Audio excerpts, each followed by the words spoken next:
Hello, folks. Thanks for taking a look at today's blog. What we're going to be covering today is using ST10 to work with some STL files. We had the ability to open STLs in previous versions, but that was all we could do, was open them and look at them. So we're going to go ahead and open this up, and let's take a look at some of the things we can do. So now we actually have some manipulation of the geometry. We're in synchronous. If you wanted to use some synchronous tools to push your geometry around, we can obviously do that. But what I want you to note is this is an STL file. If I expand this design body out, you notice we have design mesh body. Maybe a little hard to see there, so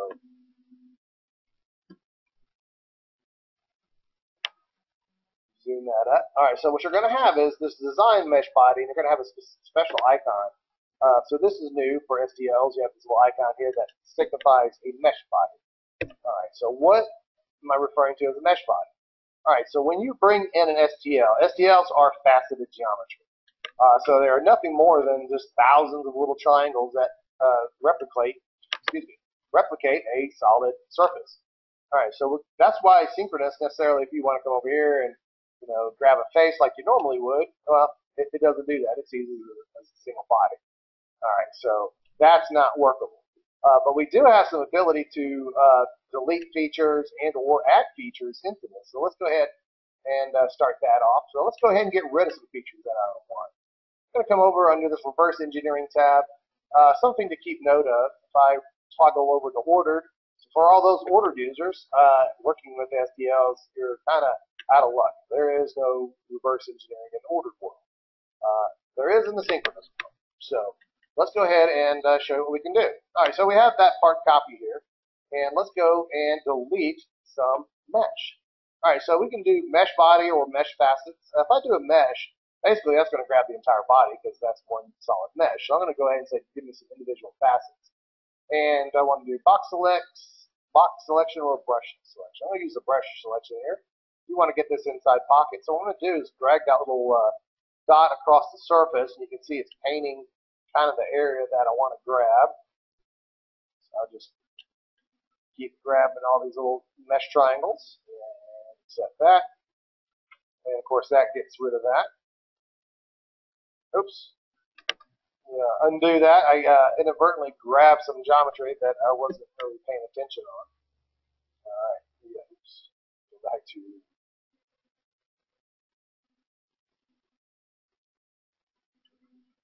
redo that. Sorry about that. Let me do that a little more carefully this time.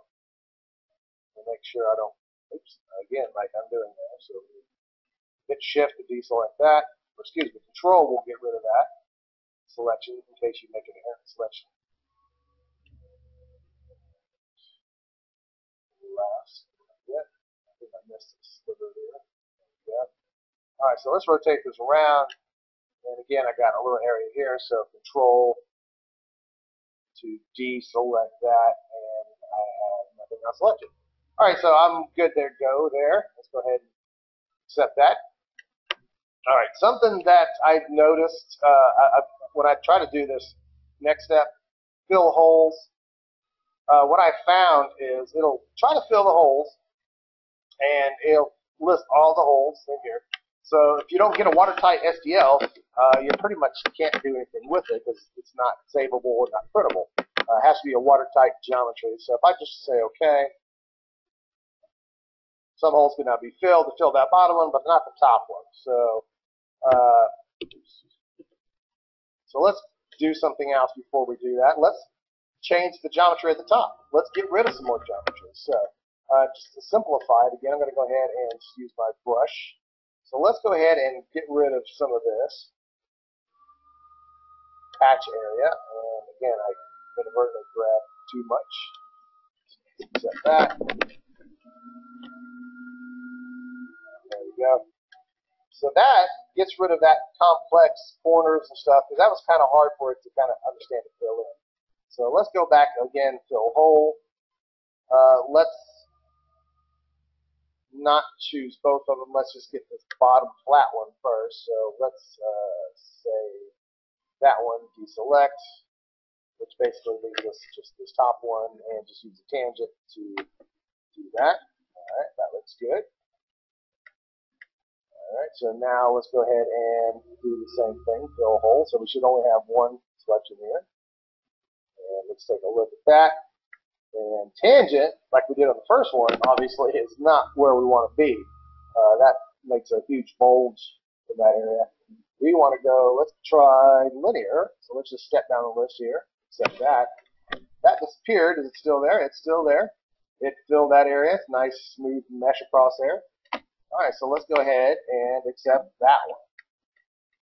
There we go. That looks pretty good. So now let's just, again, we have, to turn from a surface feature into a solid construction feature. All right, so we don't want that to be a construction. Let's go ahead and tell that to toggle design. We want that to be a solid body. So now it's a solid body.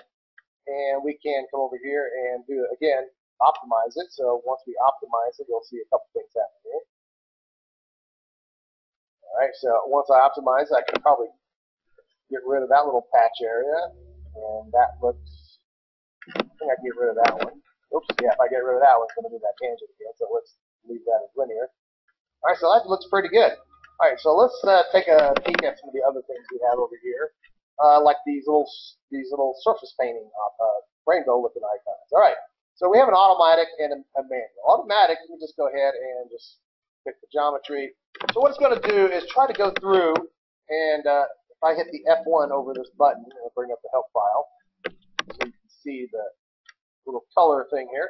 All right, so as we're looking at it, what it does is actually creates some surface bodies which are solids, like a planar face. So actually what it did is create a planar face out of that.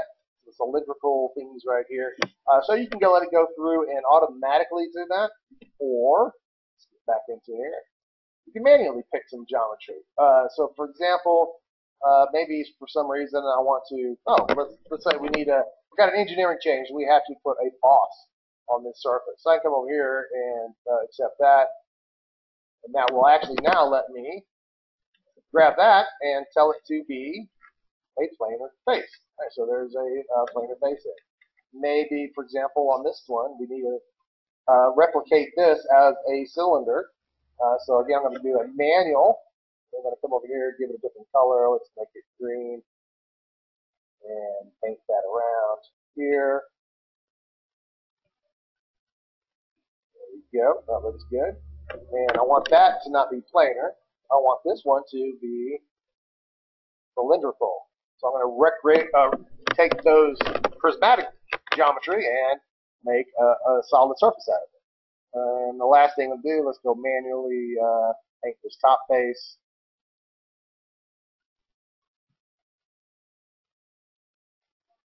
Go. And tell that surface to now be a planar again, and I'm going to, on that orientation.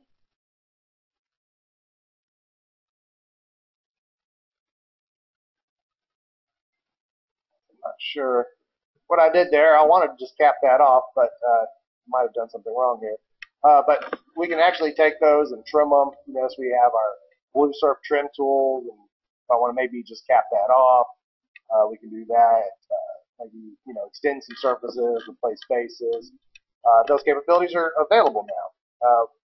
But what I wanted to do is create another boss here. So let's go here, and if I just start creating geometry on the fly here, which I will do first off. So let's just, and that looks good. And now let's extrude that. Chain. Extrude that up.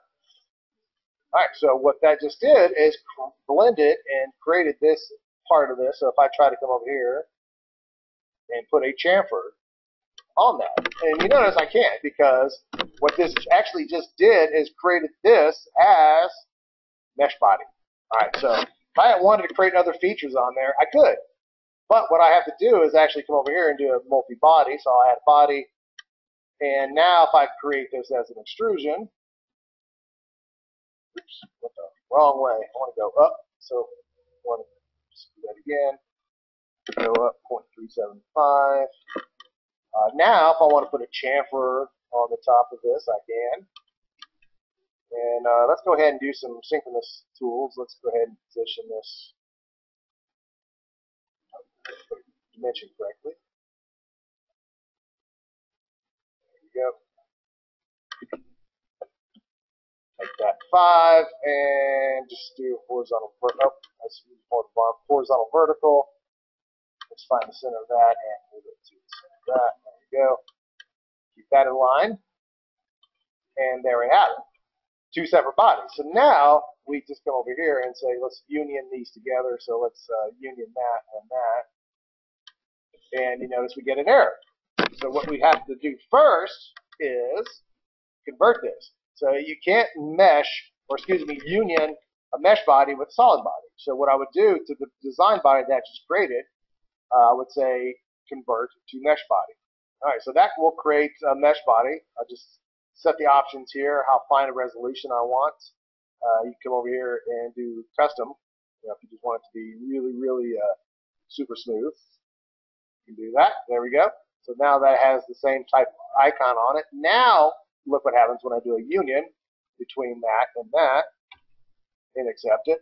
No errors. All right, so let me get rid of these surfaces. And obviously now, if I go back into reverse engineering and do an automatic, you notice we can actually pick individual surface bodies from the solids now and recreate those. So again, this is a mesh body. If I turn shading back off, you can see the boss that I have just created now is a mesh body with the other one. So for the most part, this is ready to be saved as an STL to be printed. But I already have one saved, and I don't have this boss on it, and I didn't cap this off. So let's go ahead and open that one up. All right, so what you would typically do is save your STL out, bring it into your 3D printer. Some other things just to point out, we do have some 3D print options inside of Solid Edge directly, but this doesn't work with our Markforged printer. And I keep mentioning Markforged, and if you go to our website, swooshtech.com, Markforged, and just go through. We have several different versions.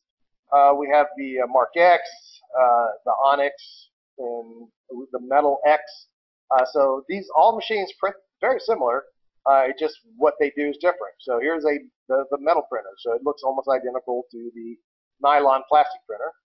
I'll in the second step, I'll show you how to set our machine up and get it running, and I'll show you the part being run. And once it's done, I'll show you final product. All right, so that's what I'm referring to when we talk about Markforged. So go take a look at it. It's pretty interesting technology. But the 3D print, if you don't have a 3D printer, you can, for example, go out here and order online. So I can come over here and agree with the statement, let it do its thing, and it's going to load the file into here. So it's doing something right now. There it goes. So once this is loaded in here, we have some options here on the right. You'll see this change. We're going to have some options to pick different types of materials or different print surfaces. Maybe this metal, if you wanted just to say this is going to be plastic, you can say just look for all the people that can do plastic parts, and obviously you see some prices here, different vendors, and if you want to just go with these guys, just say select, and it creates a report, and obviously give me credit card information, and in a few days you have a 3D printed part coming to you. I'm not really worried about that because, again, I have my own 3D printer here, so let's get back out. And, again, I would typically just come over here, say File, Save As, tell it what type of format, and all 3D printers read a stereolithography file. So STL, you want to give it some options here to look at the resolution. Again, you can adjust it if I just want to say fine. Tell it what type of inches or millimeters. We're going to stick with inches because that's the template that I brought it into. Then you basically just say save. All right, so we're good there. Oh, no, it's not. I want to override it. So let's go and now switch over to my Eiger software. All right, so let's switch over to Eiger. All right, so I already have it loaded up. So we're in Eiger, and then again, this is the software.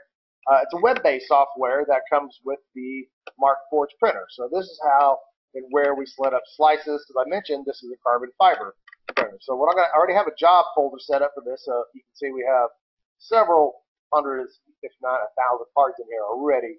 Many job folders. I'm going to go into this folder and let's import our STL. So let's go.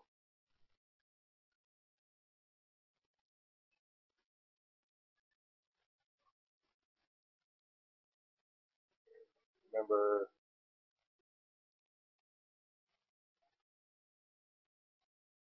there it is. And this is the one I already have saved for Eiger with the missing pocket. And let's open that up. All right, so Eiger is going to import it into our software, and it always wants to use millimeters. So you can see we're in a different format than what I designed it in. So what I would do is come over here and use advanced settings, tell it what type of template, and we're going to go imperial. And of course now it's a lot larger than it was previously, and it's telling me right now it doesn't actually fit to print. So you notice we have the missing pocket. What we need to do is do some rotation. So this is not the orientation we want. All right, so the Z-axis, we're going to have some support material to be able to print this. So it's going to print a ton of support material to get it to that. So what we want to do is, first off, use some orientation tools here.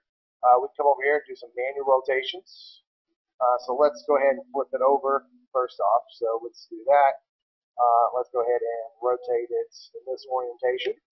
And once we do that, you notice it changes from that red color into the gray color that will tell us that, hey, we're good to go.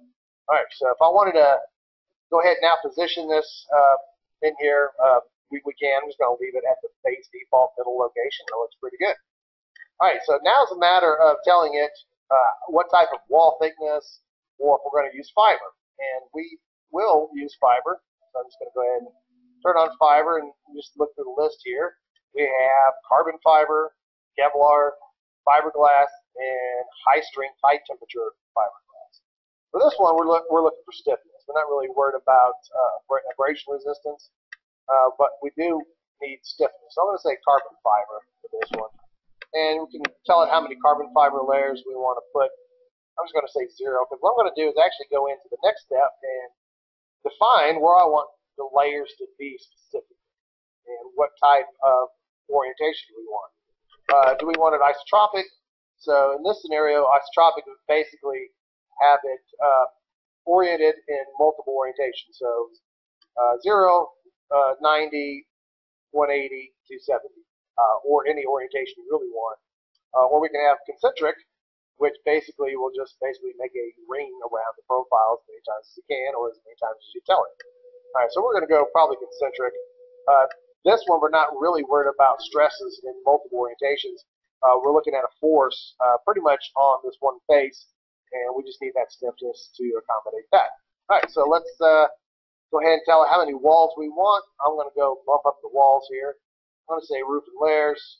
Let's make this part, let's go 8. And the wall layers, let's bump this up to 4. That looks pretty good. All right, so here we go. Save. And it's going to go through and do its slicing. If this takes too long, I'll edit the video and skip forward. But it looks like it's going pretty quick. Pretty simple geometry. All right, so once it's done optimizing supports, and I'll explain what that means in a second. So we have the build support, and on the inside, we actually have the ability to print this part hollow, which first off saves material. Second part, the strength is actually just as great as it is if it's solid, so you're not wasting material, and it's not taking extra time to actually print. So let's go ahead and let it do its thing. So I'm going to switch back over to Solid Edge while it's doing that. And I have a couple little fun things to look at. So obviously this is for work, but for those who are kind of just hobbyists, maybe you just want something to play with. So outside of Solid Edge, back in our browser here, we have a lot of different places to grab models from.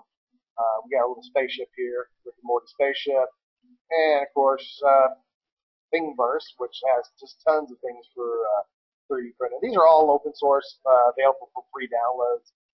Another one I use is GrabCAD. So there's tons of open stuff there to be able to download and work with in multiple formats. These are already STLs. All right, so I can't really, again, in previous versions, do much with them, but now we can merge these together. So let's go over to my RNN folder. So I got a couple of parts already converted. So here is the Rick model that I just brought in, and I already saved that it has a solid edge part. Again, this is a mesh body. You can see design mesh body, and again we're in synchronous, so the ability to use the steering wheel. So this was kind of brought in way away from the coordinate system. So again, we have the ability to use our solid edge synchronous to kind of position these where we want. That looks good, and let's go ahead and open it up. We'll open up the other model.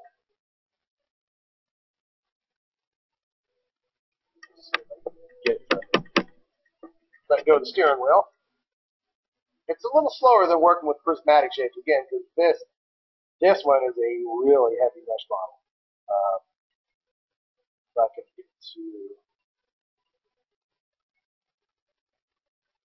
turn that shading on, you notice like it's really slow trying to represent that mesh, because this one is just millions of individual triangles. Right? So pretty heavy mesh, but the heavier the mesh, obviously the smoother the file's going to be. So we're working there. Let's go and open up the other one. So it's the spaceship. Nope. That's not what I wanted. That one's already done. Let's go and show you what I'm going to do. Let's just open up that spaceship by itself.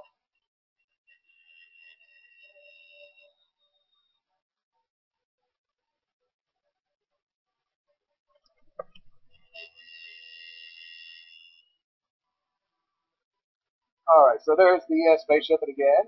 This one is showing you again a mesh body. We'll just save that. Alright, so we have the two files independently. We got Rick and spaceship. Well, how do we get these together? Alright, so just like Solid Edge, we have the ability with solid parts to come over and actually insert part copies. So what I'm going to do is insert the Rick model into the spaceship model. And we want to go ahead and copy as construction. If I do it as a solid body, it's basically going to merge these together immediately. And basically, you notice what we have to do here is some scaling. All right, so I'm just going to go ahead and just leave the construction defaults and bring that in. All right, so notice that the construction body, let's finish that off.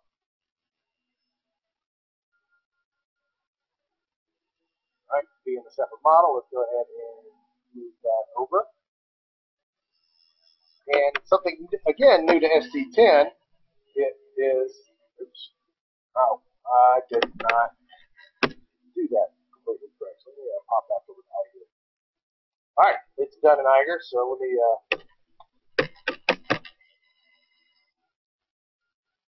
undo that, and then I'll switch back to Eiger and show you some stuff while it's undoing the Solid Edge. Undo the insert part copy, and we'll just do that real quick. We want to switch back over. Oh, I just told you to copy as construction. I think I switched it to a design body because I was not paying attention. That is my mistake. Here, I'll just leave it as a construction body. There we go. So now it's purple means it's construction body. So that was my mistake, and as I was going to do while it goes, go ahead and move this over and scale that ship up. That's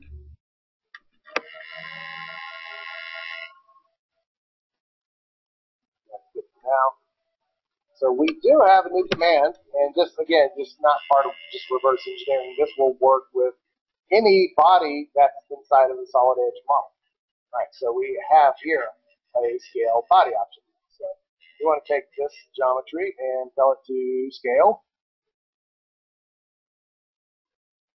and we want to go about 2.5, and that looks pretty good. And of course, I just need to move this model over a little bit more. I don't want to scale it; I just want to move it. Get my steering wheel back out here.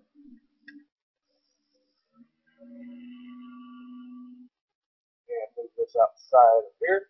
And we want to print this at the same time. And if you want this to be individual models, you can print these just like this, and it'll be 2 individual models. But maybe you want to print this on a base. So let's go ahead and take this and create a base. That slightly over again. All right, so let's go create a base. So we'll do as I did previously.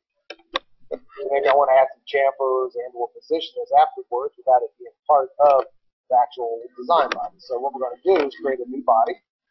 I'm going to tell it to be the base. We want to add body. Call, we'll just say base. It doesn't really matter what we're calling it because we're going to merge them together once we're done. Let's go ahead and just create the base underneath here. Go ahead.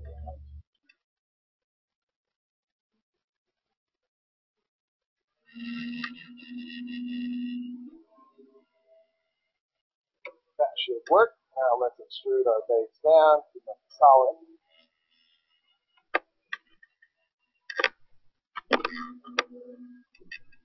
And again, you know, to scale this, I didn't really. When you're working with objects like this, they're not accurate. When you got a mesh, there's really no way to actually make incredibly accurate mesh. So that's why mesh models typically never been brought into Solid Edge.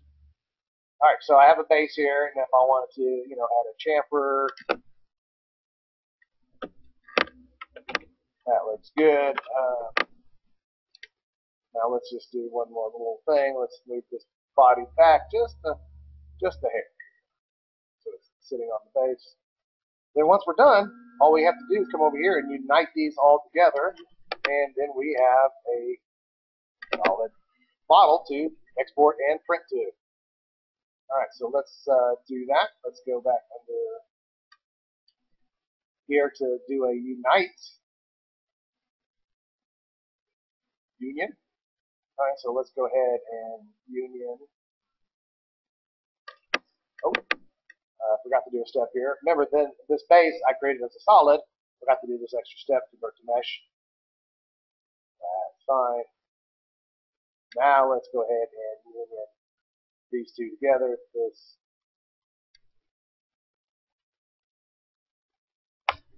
with base.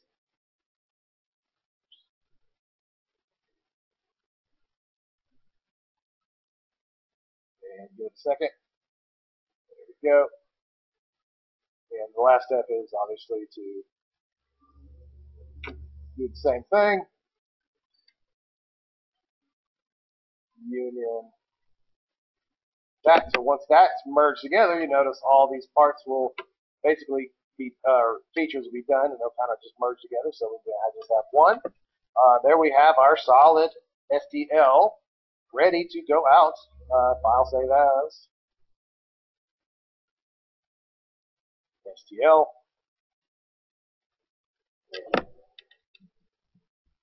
Finished. So now it's going to translate that parasolid out, or excuse me, the STL. So that's ready to go.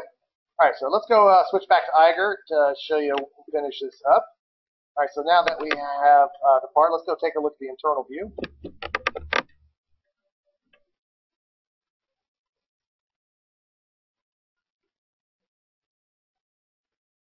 All right, so if you want to look at the actual object, you can slice through here to see the individual layers that it's actually going to end up creating.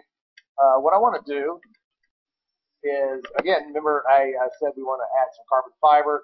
There's no carbon fiber currently in here, so let's just, that's where it typically would be. But I told you I was going to add my own. Oops, there we go. So no carbon fiber. And when we have this option here, we're going to go into layers. Let's just kind of drag a layer so we can kind of tell where to stop. We want to miss some things here. We want to go ahead and let's do a layer right here. And we're going to say use carbon fiber, concentric, how many concentric rings that we want. Let's go and let's bump this up to, we'll probably only do one, so we'll try to add as many as we can. Let's go, just type in 20. It'll do as many as it can. If you can't do it, it'll just stop wherever it will and do its thing. So now we want to do concentric, carbon fiber, create group.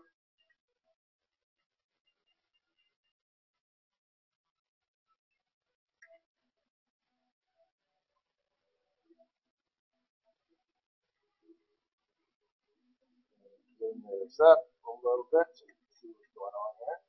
And as these blue things are starting to populate in here, you'll see that's actually the fiber layers. And I don't really need from layer roughly 70 to 80. So what we're going to do is kind of just grab this. And I only need probably one layer here. So 149 to 150. So it's going to get rid of all the other layers that I created and create this one carbon fiber layer here. That looks good. All right, so we want to look at the 2D visibility now. It's going to basically, we can step through. I'm just using my arrow keys now to walk through. And what you see there is those are the supports underneath it that are going to be printed.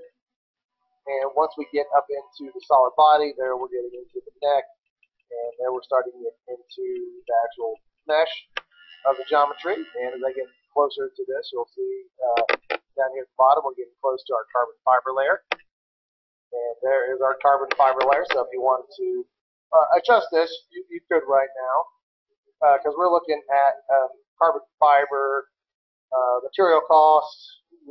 We're looking at a total of $22 for this entire part. It's not bad. I believe it was considerably more to have machined out aluminum.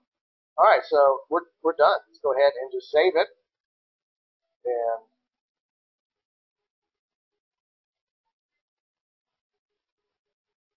hit print.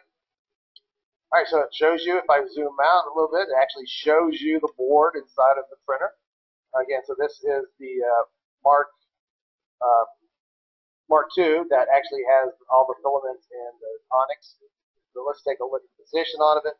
If we wanted to add in the parts, we can come over here and just add a duplicate carbon fiber part of this one. Come over here and say, let's make 2 of those. And there we have 2 of them in here. Right. And looking at the cost, then basically I double the cost because I'm doing 2 of them from 22 to 45 roughly. But that's ready to go. So we don't really need to just run one at a time for now. And that's what we wanted. And just a matter of telling it, go find the printer. The printer is online, so just take a look at it. It tells me that it's currently not up to temp. I got onyx loaded in here, and I got 38.11 centimeter cubic of carbon fiber left. All right, so it tells me how much material is in the printer and if it's ready to go, which it is. So I would just go over here and say print, and let's go ahead and I'll just add it to queue.